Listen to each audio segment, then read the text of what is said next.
Secretary, first of all, you were telling me this is probably your first visit to Jackson and maybe Eastern Kentucky.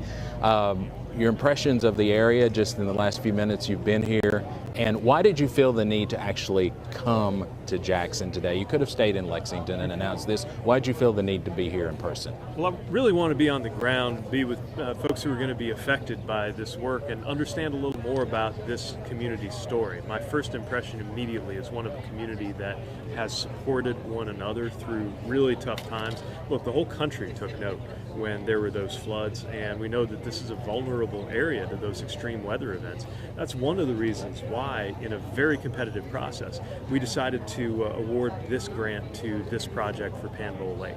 The widening of Kentucky 15, that's important not just for transportation purposes, but for safety and resilience. The governor raised it multiple times with me. I got a lot of letters about it, and having heard so much about this small community here in Eastern Kentucky, I want to get out here and see it for myself. How important is it for this administration to award these projects not only for urban areas but for rural areas like Jackson? Yeah, one thing President Biden made very clear to his cabinet when the infrastructure law got passed was he wanted to make sure that this benefited everybody without regard to politics, red, blue, purple, big cities, small towns, rural areas and counties, and that's exactly what we've been doing. This program right now that we're announcing this week, we got 162 projects around the country, and fully half of it is going to rural areas, and a lot of it is going to lower income areas that really need that support. But there's a reason why out of that 162, this is one of the ones I'm looking at in person this week. It's just such a compelling story and such a convincing case for why those federal funds deserve to be invested here to make this community stronger. Does it feel like sometimes you're overwhelmed with the number of infrastructure needs in this country? I know there is a lot of need. Absolutely. Look, this program alone, we got $15 billion worth of applications. We had about $2 billion to work with this year. But that $2 billion, that's more than we've had in a very long time. And it's thanks to that bipartisan infrastructure law. The president was very focused on that. And by the way, it really was bipartisan. Senator McConnell voted for this.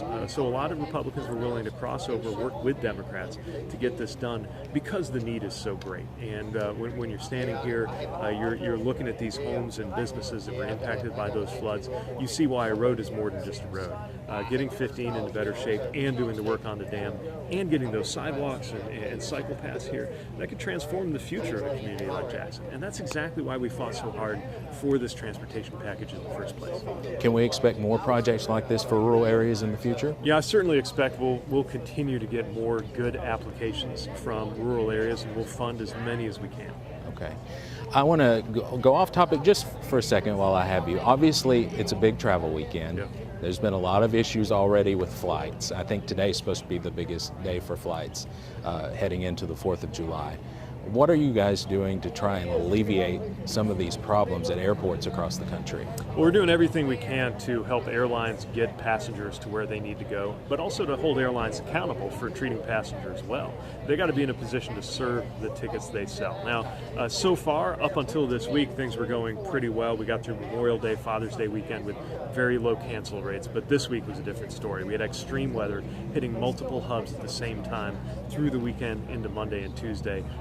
Millions of Americans had their flights affected. I did too. A lot of us had flights canceled or delayed.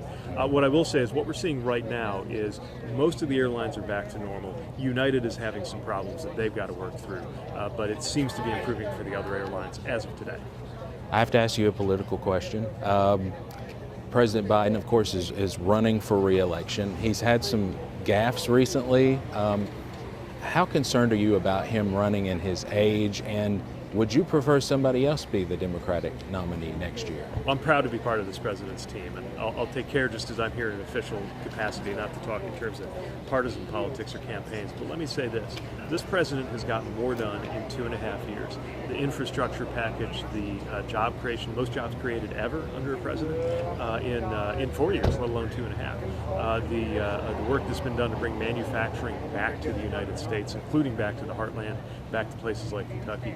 This is work that I think any president of any age or background would be proud of. And again, in just 2.5 years, been able to do more than many have in 4 years or even 8 years. So proud to be part of this team and work working hard to deliver because we're still smack in the middle of the action as far as this term.